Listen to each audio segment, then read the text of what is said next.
It's the story of a utopia that goes against the grain of our era.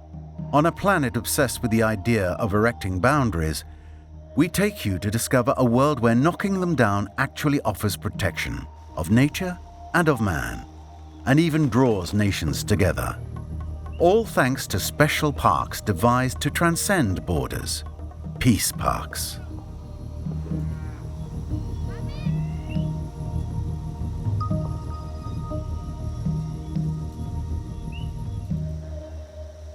Peace parks is more than animals and wildlife. Peace parks is also about living in harmony with people. The first Transfrontier Park was created here in 1932, between Canada and the United States, around Waterton Glacier, in celebration of the two countries' friendship. Peace Park is essentially an environmental conservation area which can be used as a place for building trust and harmony. This simple yet visionary idea has spread to every continent. In upcoming years, over 227 border zones could become peace parks, ranging in size from a few hectares to immense natural reserves. 60 have already been created, 5 in America, 2 in Asia, 4 in Europe, and more than half in Africa.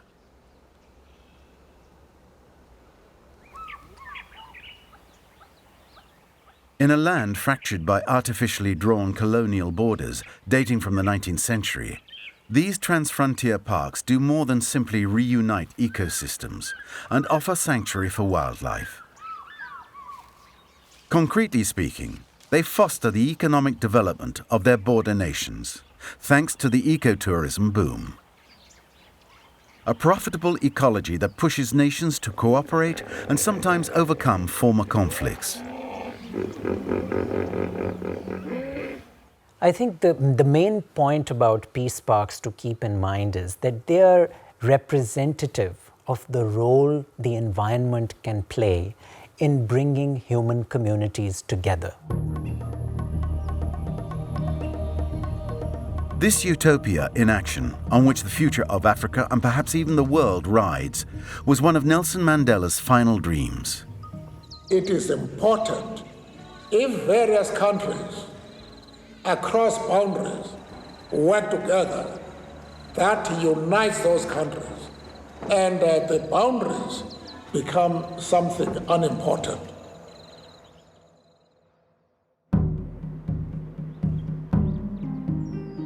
The desire to heal Africa through peace parks was born in these valleys of the Cape on the tip of South Africa. We owe it to the determination of an ecologist patron who managed to bring Nelson Mandela on board for the cause, Anton Rupert. Dr. Anton Rupert was good friends with President Nelson Mandela. And even shortly after his release, they had their first meeting. When Dr. Rupert told him about the idea and about the concept, President Mandela was immediately supportive. Together, they created a Peace Parks Foundation that was inaugurated in 1997. At the dawn of a new Africa, around the table, Anton Rupert and his two ambassadors, Prince Bernhard of the Netherlands and the President of South Africa. Anton Rupert and Prince Bernhard have sent me to various places, and I've put aside everything because it is important. In this footage from 2001, President Mandela opens the fence separating South Africa from Mozambique to create a transfrontier park connecting the two countries. Great Limpopo Transfrontier Park, named after the river flowing through Zimbabwe, Mozambique, and South Africa. It took 10 years of political negotiations and the end of apartheid to overcome this international border separating two countries long ravaged by war. 20 years earlier, from 1976 to 1992, rebels armed by South Africa's apartheid regime fought the communist government of Mozambique that backed Mandela's ANC. A wound this peace park managed to heal. If you think about it, the Great Limpopo Transfrontier Park, which was created between Mozambique and South Africa, were both in an apartheid struggle for years, and the other country was in a civil war for almost 20 years. And those two countries could set aside those really big obstacles and go one step further to say, here's an international boundary and a fence between ourselves, and we agree and we take it down, which is actually, if you think about it, very progressive and very visionary, even 10, 15 years ago. Underlying this vision born by Anton Rupert and his foundation was an ecological drive, expanding the surface area of the largest game reserve in South Africa, Kruger National Park. Its fences were built in 1961 to protect wildlife from extinction. Since then, several gates have been built to allow tourists to enter.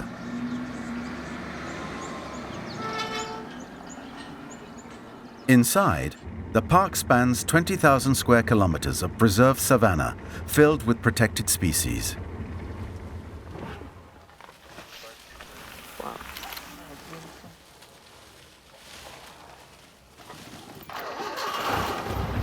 These elephants can come and go as they please. One may admire them from one of the rare roads, occasionally from quite close. The only condition, visitors must remain safely inside their cars.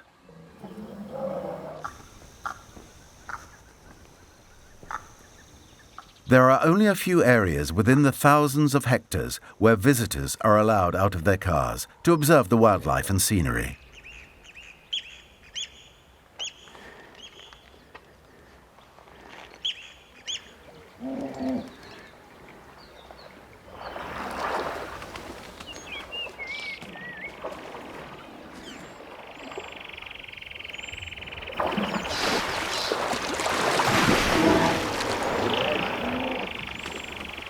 These birds have no trouble crossing the park's fences. But this isn't the case for herds of mammals. Zebras suffer when electric fences prevent them from following their ancestral migratory path. In wildlife, you need vast open areas for big game to operate in. Fencing areas is just counterproductive to big game reserves, which you require for tourism. You can't not show people lion, elephant, cheetah, wild dogs. If you have fences, these animals won't exist because you'll be fencing them off from migratory behavior and bigger areas. Therefore, it's critically important that to create bigger areas, fences obviously have to come down. This was the thinking, enlarging the area required for the animals, that led the Peace Parks Foundation to focus on uniting the ecosystems of South Africa and Mozambique.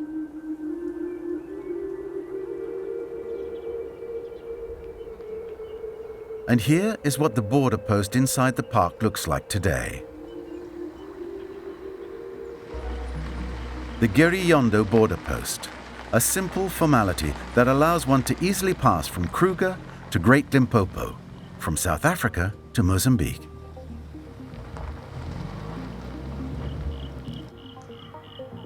Besides reinforcing ties between the two nations, the creation of a park on the Mozambique side made it possible to transform this former hunting concession, traumatized by years of war, into a protected reserve.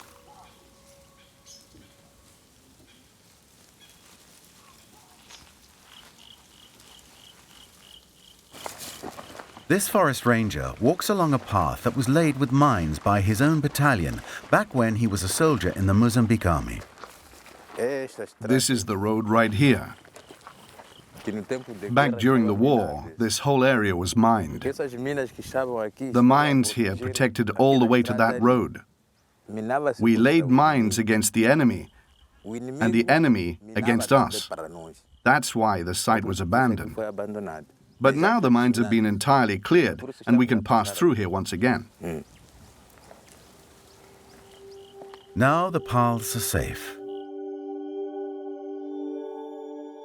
Here is one of the rare battle scenes on offer in the park today. Two male nyalas naturally slowing down their metabolism to size each other up before a fight.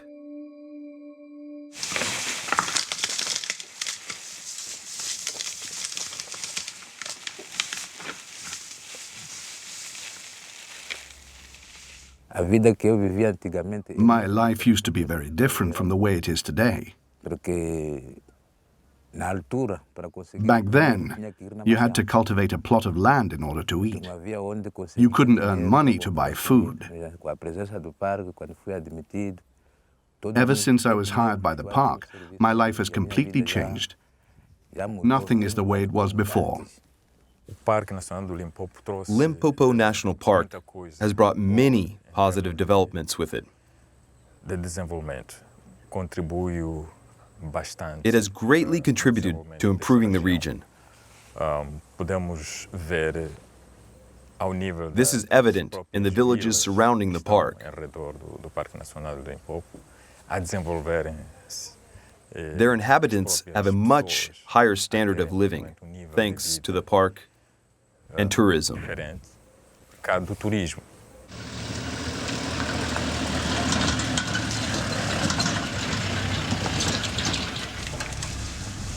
Anthony Alexander also works for the Great Limpopo Transfrontier Park.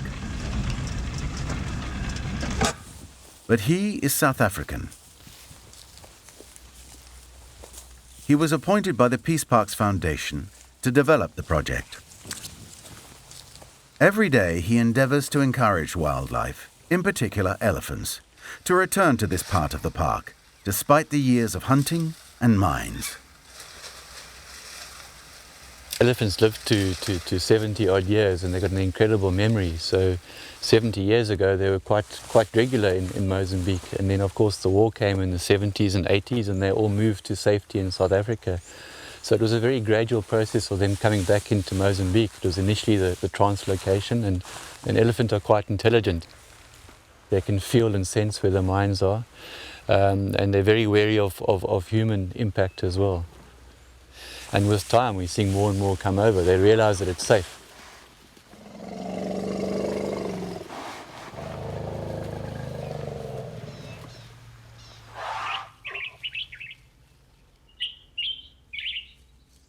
To develop the park, over 4,000 animals, including numerous elephants and zebras, were moved from South Africa to Mozambique, where they are now free to thrive and reproduce. It's magical. I mean, 5-6 years ago, you wouldn't have seen this. Beautiful water, beautiful vegetation, beautiful zebras, really special.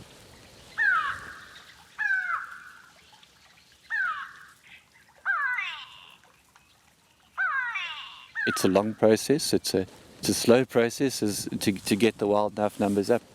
But its proximity to Kruger National Park is key. I mean, Kruger gets over 1 million visitors.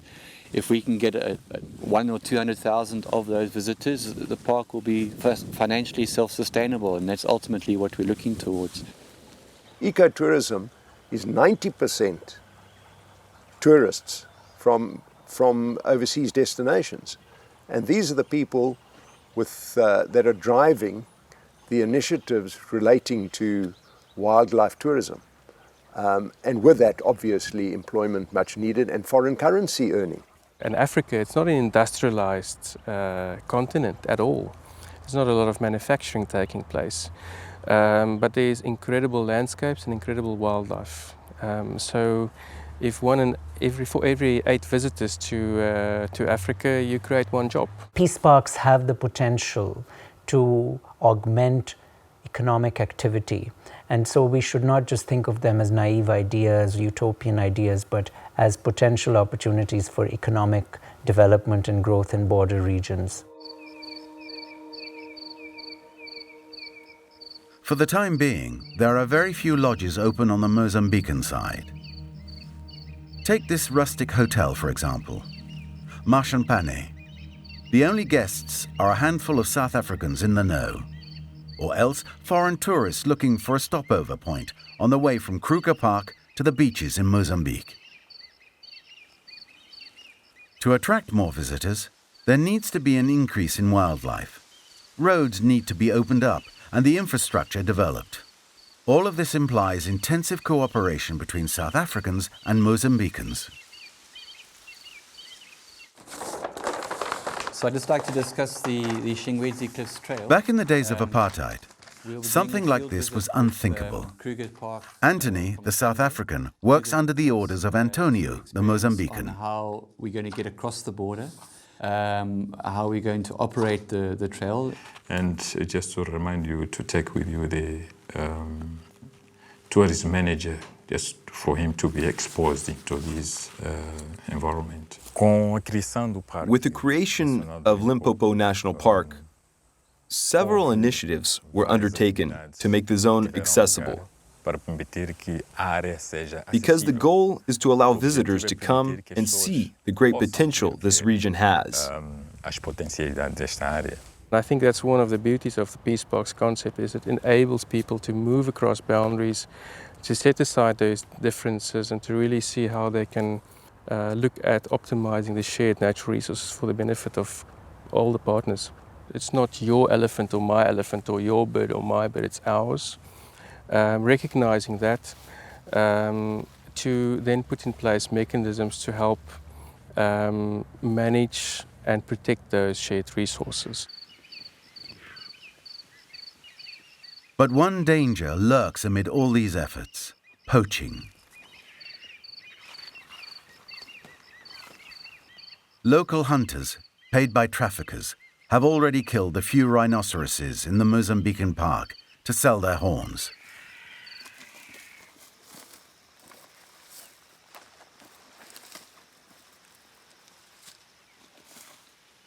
So this is more than likely a poacher's fire. You can see the way they've burnt the tips of the wood. Not too much coals.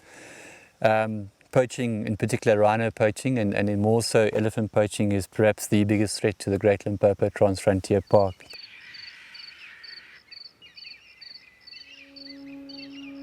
If the rhinoceroses die, the park could die too for lack of visitors. This threat is yet another reason encouraging South Africans and Mozambicans to join forces and stand guard against a bane that plagues the entire region.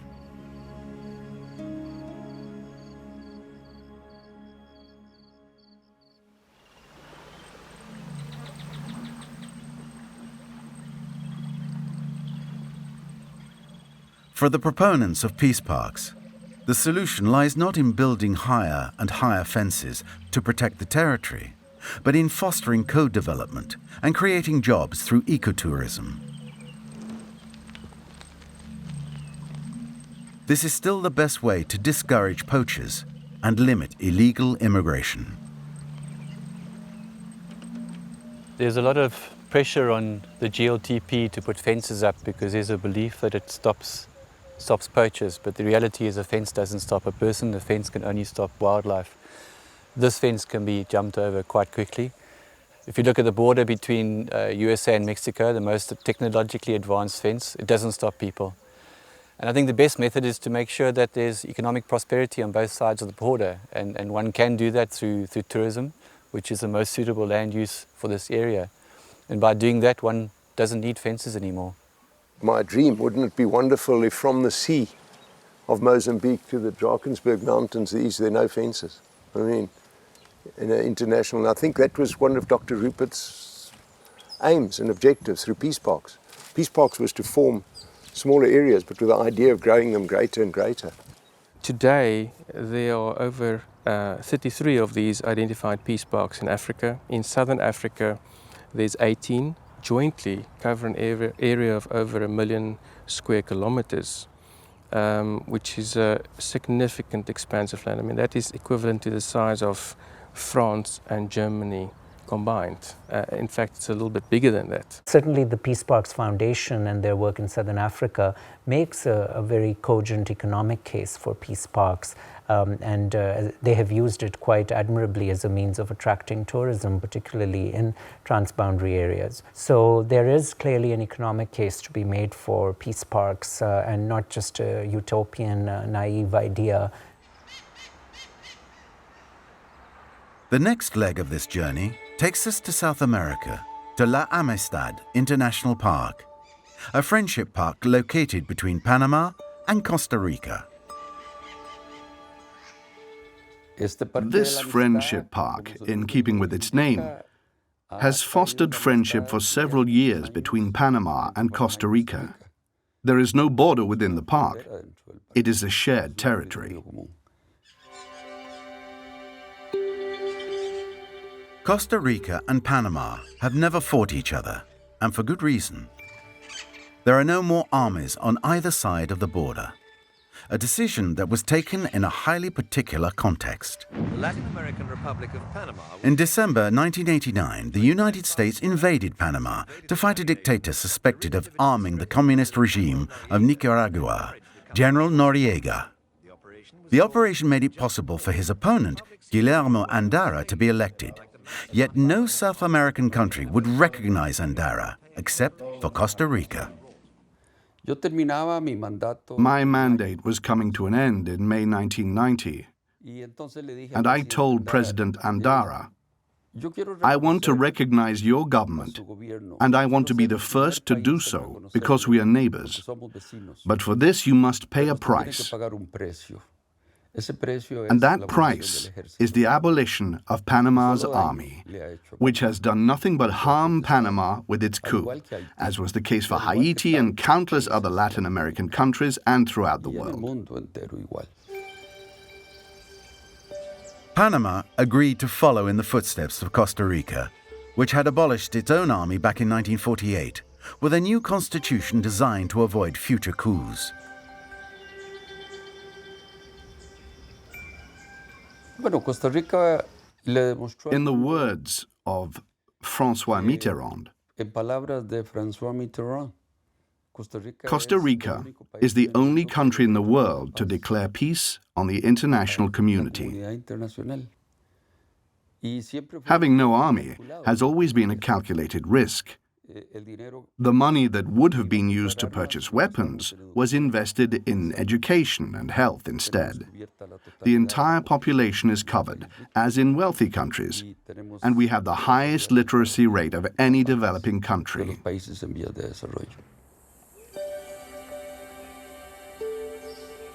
La Amistad Park was born before the demilitarization in 1982 to protect 400,000 hectares of tropical forest, which has an extraordinary geography.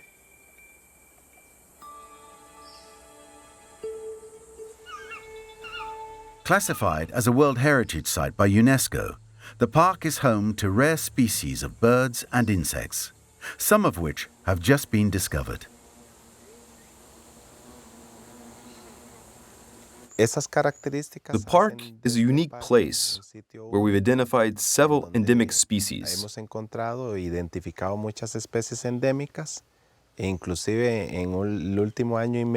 This year alone, so far, science has discovered 3 new species, and we hope to be able to discover more in the future.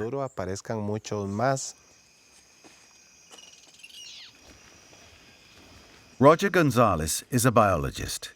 Every morning he walks the trails that have been made available for rare visitors, often researchers who come to study the nature.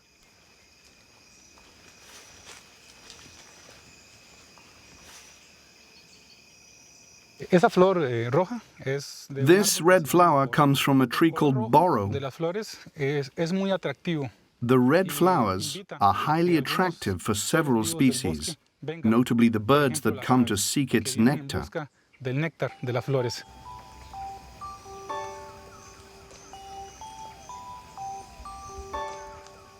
Costa Rica boasts 20,000 varieties of butterflies and 400 types of birds, including these magically colorful hummingbirds.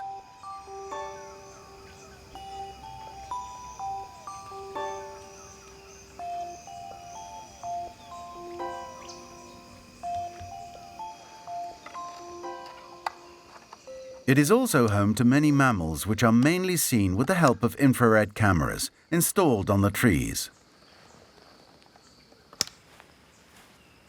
Like this tapir, or this endangered jaguar, whose habitat has been preserved by the park.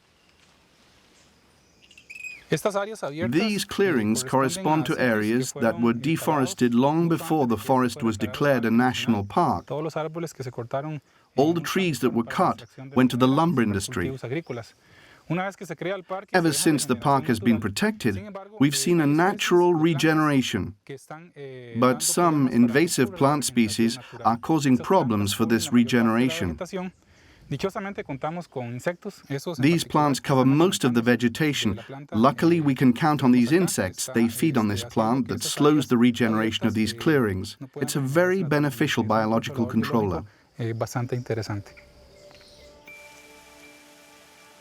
The main interest of La Amistad National Park is that it has slowed the predicted deforestation, thanks to cooperation between forest rangers in Panama and Costa Rica.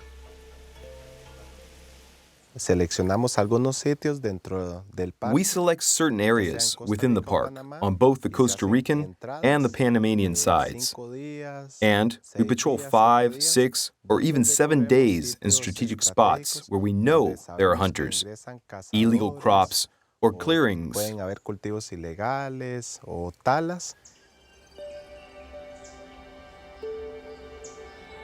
These patrols have their limits. In Panama, crops continue to advance and nibble away at the forest.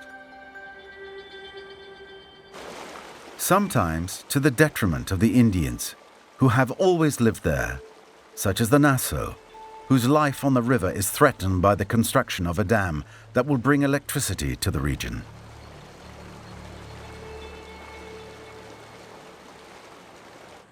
For the Nassau, the river is many things. It's everything. It's their highway, their form of transportation. They have no roads between their 12 communities. It's their source of food. It's where they bathe, laundry, everything. And so the risk is if they should lose that river from hydroelectric development, then they lose their way of life. The only hope for the Nassau and the forest is the fact that UNESCO is worried about the proximity of the dam to La Amistad Park, so much so that it has issued a warning to Panama.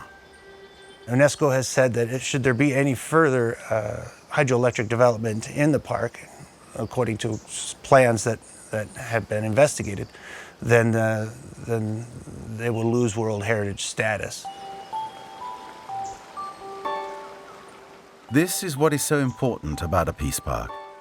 Being able to put this forest and river under international surveillance, giving them an ecological value that puts the brakes on certain economic appetites. Unlike Panama, Costa Rica has banned construction and crops within the forest since the creation of the park. A decision that wasn't easy to get accepted.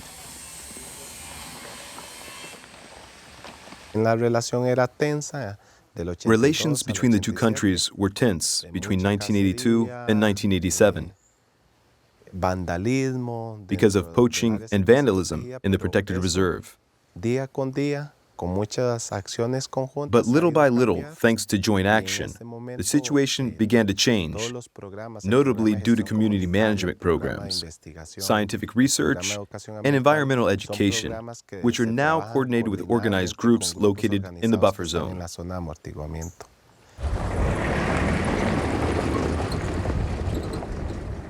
Panama and Costa Rica have led programs to encourage farmers living on the outskirts of the park to grow organic coffee, which fells fewer trees and requires less water.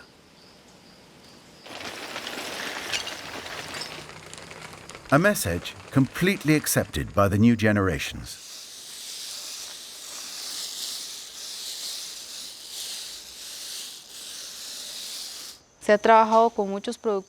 We've worked with several producers to get them to stop using agrochemicals, or at least the healthiest ones possible, environmentally friendly ones with green labels.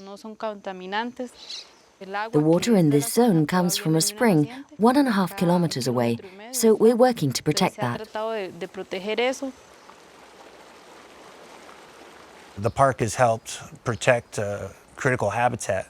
And in more than actually protecting the habitat itself, it's also helping to create more of an awareness of the importance of biosphere reserves, especially among the young people.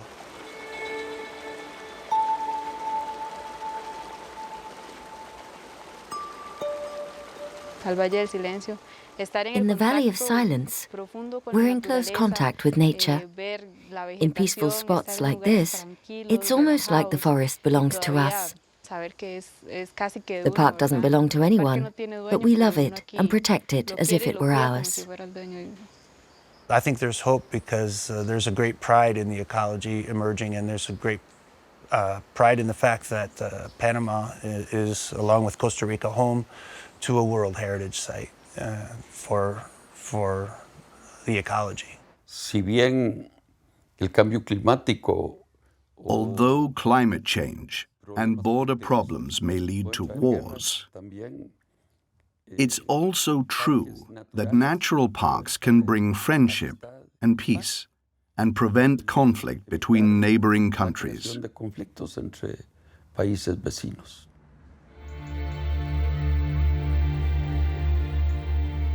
The interest of a peace park is to push the envelope where it's least expected. Optimists dream of the Middle East. To imagine this, we must leave behind the images we're already familiar with. Jerusalem with its ancestral wall, separating the Jewish part from the Muslim part. This fence built at the foot of the wall to separate men from women who've come to pray.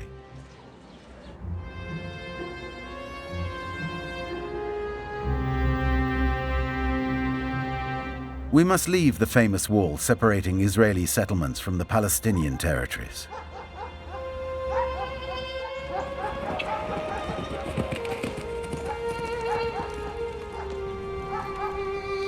Get away from this rider observing the scars from an olive orchard overlooking Bethlehem.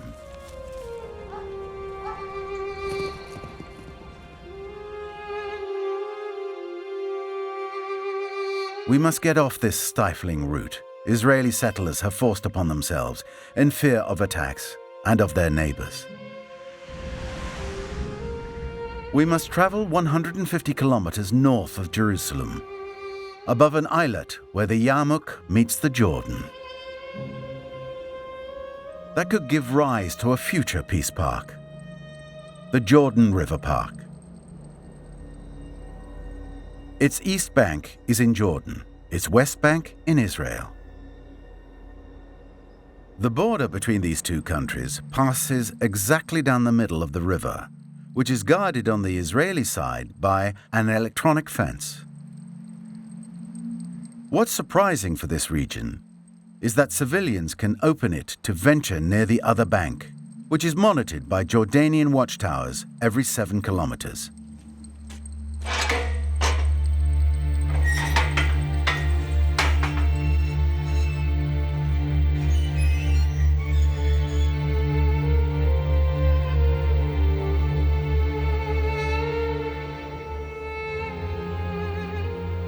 This place is quite special because this is maybe one of 2 places that you can come, open the gate, open the electronic fence and cross and to get inside and to get very close to the Jordan River. You cannot do it other place because all along the way down to the Dead Sea we have the electronic fence. The yellow gate was built by the Israeli army. And it protects us, but very easily we can let them know on the telephone that we have visitors all day and all night long. Many years ago, it was not possible to do this. These tourists venture as close to the border as possible to admire these historically charged sites. Like this bridge, built by the Romans in the 2nd century AD.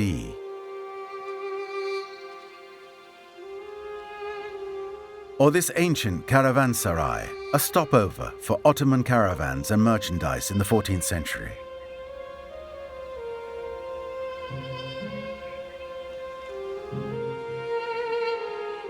Or else this train, bombarded in 1948 when 2 Arab armies from Iraq and Jordan attempted to invade the young Israeli nation. Stopped dead in its tracks. The train hasn't run since.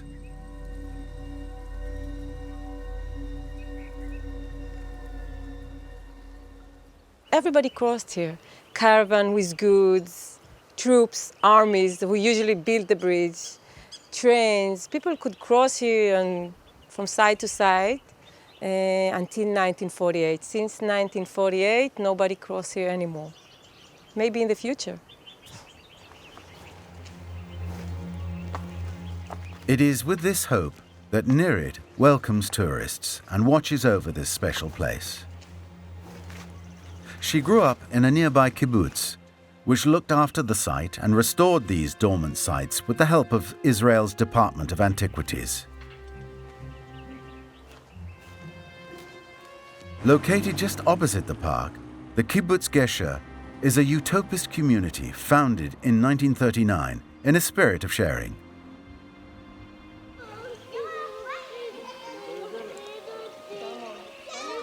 Many families who live here have descended from immigrants that escaped pogroms and Nazi camps.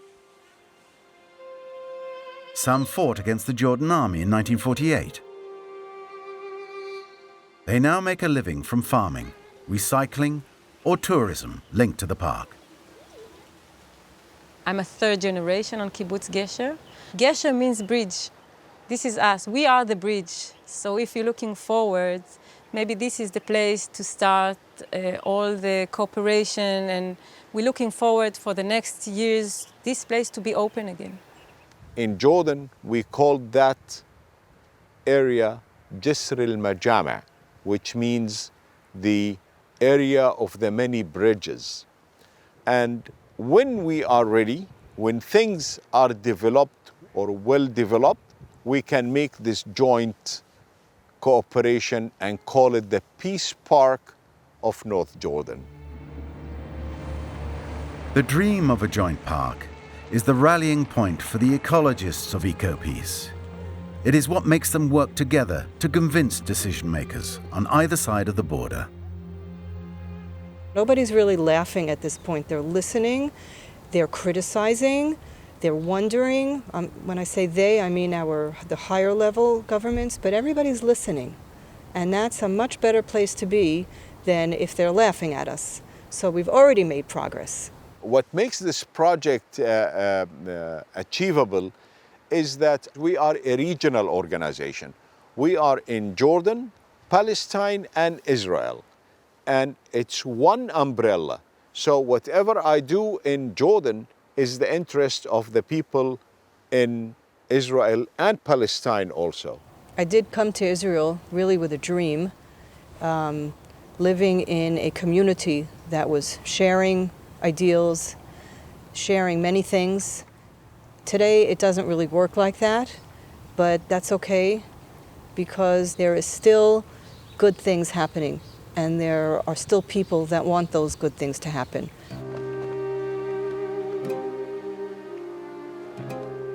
This glimmer of hope sought by ecologists on both sides would not have been possible without a bit of political goodwill. It all began with a peace treaty signed in 1994 between Israel and Jordan, between Yitzhak Rabin and King Hussein. This is peace. C'est une paix dans la dignité, une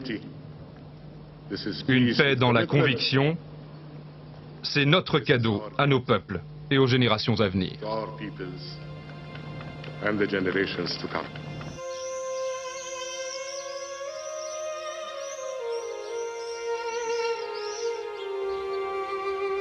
The treaty made it possible to protect the land on either side of the Jordan River. That of the Gesher Gate, as well as other pieces of land located further down alongside the river. Like this island of peace, bordering on the ruins of a power plant, which has also ceased activity since 1948. Here too, visitors come with their families, sometimes for the sole pleasure of crossing military barriers, or to breathe the air of a fragile truce under the watchful eye of guards in Israel and Jordan, occasionally reflecting upon the tragedy that took place one afternoon in 1997. A few years after the peace treaty was signed, there was a tragedy here that we should not forget, where 7 girls were shot while they were visiting the peace island and killed by a Jordanian soldier who was angry about the peace treaty, but was also disturbed mentally. This tragic event, which affected 7 Israeli families, could have jeopardized everything if King Hussein of Jordan had not immediately reacted. I don't know if you remember, King Hussein came to visit in Israel. It was a very moving and very touching action of him to come and visit every family of girls that was killed, bend on his knees and ask for and apologize before them. Although the hope of Middle Eastern peace has grown distant since then, Israel and Jordan have continued discussions in the interest of the Jordan Valley. Our dream is to see this valley become the valley of peace.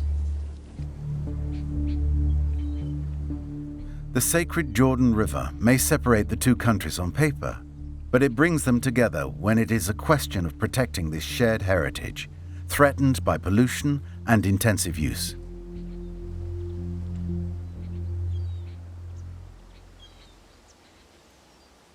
Jordan River on the last few decades become a very sad river. As you see, it hardly flows, not much water. Of course, the reason is that we use the water here for other uses, we and our neighbors. Today, it is dangerous to swim in the Jordan River due to the used wastewater dumped in it by industries in Israel, Syria, and Jordan, when they aren't diverting the river for their own private use. By cooperating to remedy these problems, ecologists came up with the idea of this peace park. 98% of the water been diverted. So our studies on the Jordan River led us to this magnificent, beautiful area where the Yarmouk River joined the Jordan River, where Israel and Jordan are partners in that particular ecosystem. The economic future of both countries depends on improving the Jordan River. Israel dreams of drawing more religious tourists who want to get baptized in the river. And Jordan dreams of converting its militarized bank into a tourist hotspot for watching the 500 million migrating birds that pass through here each year. It would be a paradise for the bird watchers from all over the world, not only the area. That can really provide over 200 jobs for people of the valley here. And we all know that the people over here, they are poor.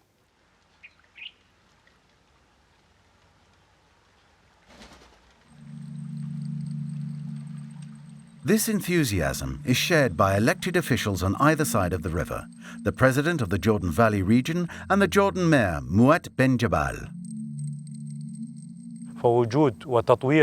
A touristic project such as this in the Bakura region would have numerous benefits for the future generations of the region. And it is a powerful asset for the entire region and the well-being of its inhabitants. If there is a common interest, there will be cooperation. For the Jordanians and Israelis that live on either side of the Jordan, the river is the meeting point that makes cooperation between the two peoples possible.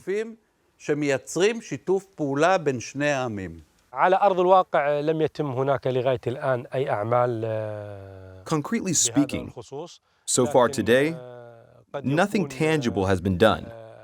But perhaps the obstacle stems from the regional context. In order for the park to become a reality, the Israeli and Jordanian governments must find a middle ground. Circulation on either side of the border is possible, the infrastructure is there, everything exists. Every proponent of the Jordan Park agrees on one point. The harmony they enjoy on a local level won't be able to move forward until the Israeli-Palestinian conflict is resolved on a national level. But when that day comes, there is no reason to believe that Israel won't be connected to its Arab neighbors by a genuine peace park, like a bridge where trains will start running once more. The Peace Park, which we call also the Jordan River Peace Park, it's really a dream, but it's an achievable dream.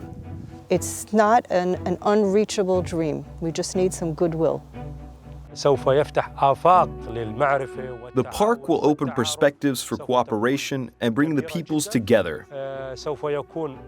It will be big and symbolic, proof of the evolving pacifism in the region. There has always been a sort of visionary avant-garde. Dreams have come true. I draw my optimism from history. That's what gives me the strength to believe that it's possible.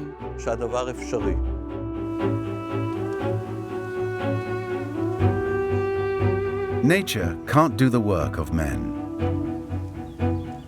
We must first silence the weapons before building peace parks. But dreaming of it creates concrete ties that point the way to the future, as long as we keep our eyes on the horizon. Any peace process requires leadership. You can make the economic case, you can make the ecological case, but what it requires is investment of political capital and leadership on both sides of the border to say, we are willing to stand up for this because we do see value in this in the long run, and short-term political interests can be put aside. In the world, conflicts must first be resolved through diplomacy if possible. But doing that takes a great deal of willpower, enormous patience, great humility, and a lot of hard work, because it is easier to make war than peace. This is the modest road that peace parks point out for us, including in regions where the challenge may seem impossible.